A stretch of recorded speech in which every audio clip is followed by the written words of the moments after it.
wabarakatuh. Bertemu kembali dengan saya Dwi Septilu Kitasari, CGP Angkatan 11 dalam tugas koneksi materi modul 1.2. Dalam tugas kali ini, saya akan menggunakan refleksi model 4P, peristiwa, perasaan, pembelajaran, dan penerapan di masa depan. Saya akan mulai dengan P yang pertama, yaitu peristiwa.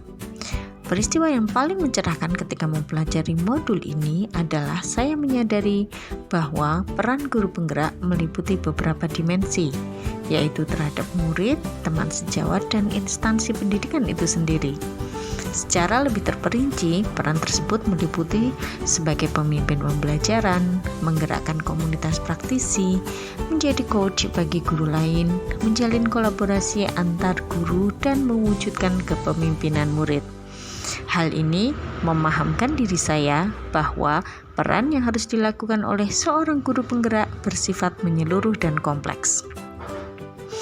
Nah, kompleksitas peran guru penggerak tersebut akan mudah kita laksanakan ketika kita menginternalisasi nilai-nilai guru penggerak, yaitu berpihak pada murid, mandiri, inovatif, kolaboratif, dan reflektif. Tentunya, segala kegiatan yang dilaksanakan di sekolah harus berpusat untuk kepentingan murid. Guru dengan mandiri mampu mengembangkan diri dalam rangka menciptakan pembelajaran yang inovatif dan kreatif. Tidak menutup kemungkinan muncul kegiatan kolaboratif antar guru dalam menciptakan pembelajaran yang berujung pada pencapaian tujuan pendidikan. Nah, tak lupa budaya reflektif harus terus ditanamkan sehingga perjalanan mendidik dan menuntun yang pastinya tak lepas dari kegagalan dan keberhasilan dapat berkontribusi dalam pembentukan formula yang pas dalam proses pembelajaran untuk kini dan masa depan. Sekarang pertanyaannya adalah, apa kaitan materi di modul 1.1 dengan 1.2? Materi di modul 1.1 berfokus pada tujuan pendidikan menurut KHD, bahwa pendidikan haruslah mampu memerdekakan anak menuju pengembangan kodratnya secara maksimal, sehingga mampu meraih kebahagiaan dan keselamatan setinggi-tingginya.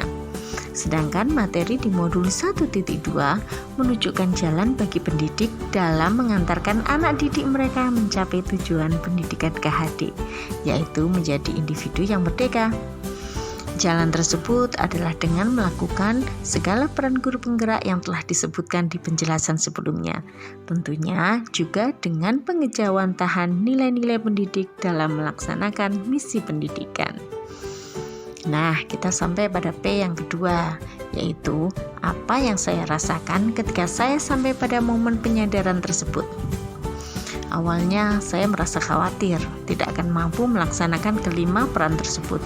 Belum lagi membentuk diri saya berdasarkan nilai-nilai yang telah disebutkan sebelumnya. Tentunya itu bukan hal mudah. Namun, karena pilihan hati telah mantap untuk menjadi pendidik yang sejati, mau tak mau saya harus berusaha melaksanakan dengan segala keteguhan semangat untuk tak mudah menyerah. Selanjutnya, untuk menjawab P yang ketiga, yaitu pembelajaran. Saya harus melihat sejenak nih ke belakang.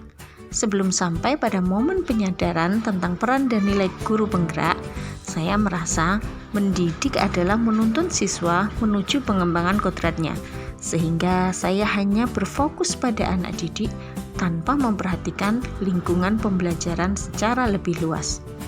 Ternyata pemenuhan kebutuhan murid tidak akan tercapai secara optimal dan menyeluruh ketika tidak dibarengi dengan pembenahan lingkungan pendidikan.